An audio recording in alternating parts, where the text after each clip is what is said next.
A new collection of poetry from acclaimed author Farzana Doctor looks at the messiness of middle life. Farzana joins us this morning with more on You Still Look the Same. Good morning to you.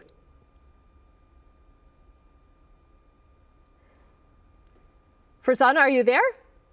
Yes, I'm here. Can you hear me? Yes, I can hear you. So nice to be here.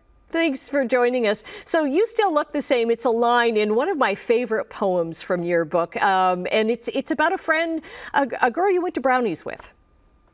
Yes, this is someone I met who was my best friend back in grade 2, and it describes the process of how we got older. We began to remember memories about that experience very differently, and made sense of our lives, and especially about some of the bullying that happened to both of us in grade 2. Because both of you looked a little different, but still look the same. That's right. That's right. We aged well.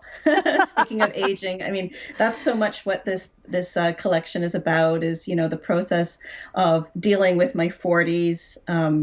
Most of these poems were written or rewritten in my 40s, and really inspired by the seeds of experiences that were quite difficult and life-changing. And for each chapter of the book, you know, it's titled Therapy Homework, and it's like there's an assignment and then the poems kind of link to it. So many of these poems I could connect with. Oh, I'm so glad. Yeah, and those sections are tongue-in-cheek looks at therapy. In the afternoons, I'm a psychotherapist. In the morning, I'm a writer. So I kind of like to poke fun at both aspects of my life. And you're also very much a spokesperson against female genital cutting, and some of the work reflects that as well. One of my favorites is it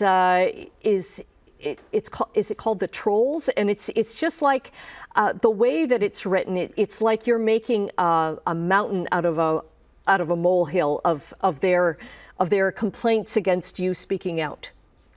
That's right. That came about. I'm the Twitter handler for We Speak Out. And so I see all of the messages, including the messages from the trolls. And they've said some really hostile things over the years. And, you know, as a way to cope with that, I started writing them down, and then I created a poem out of it. I really, really like that one because, there's trolls for so many of us, right? But for that topic especially. Yeah. Now, you've written so many great novels. How was writing a book of poetry any different?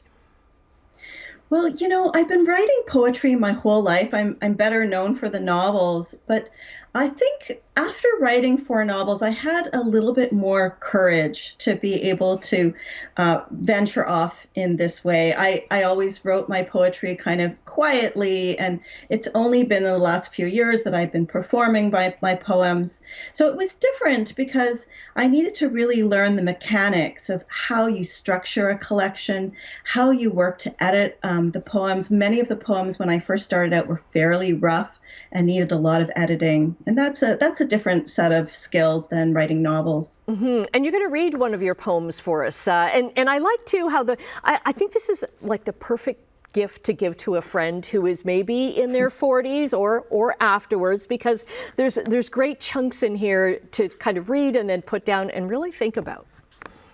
Oh, thank you. Yeah, I really hope that this book, you know, appeals to people going through transitions of any kind. And I'll read a poem called Boundaries. And here goes. Boundaries.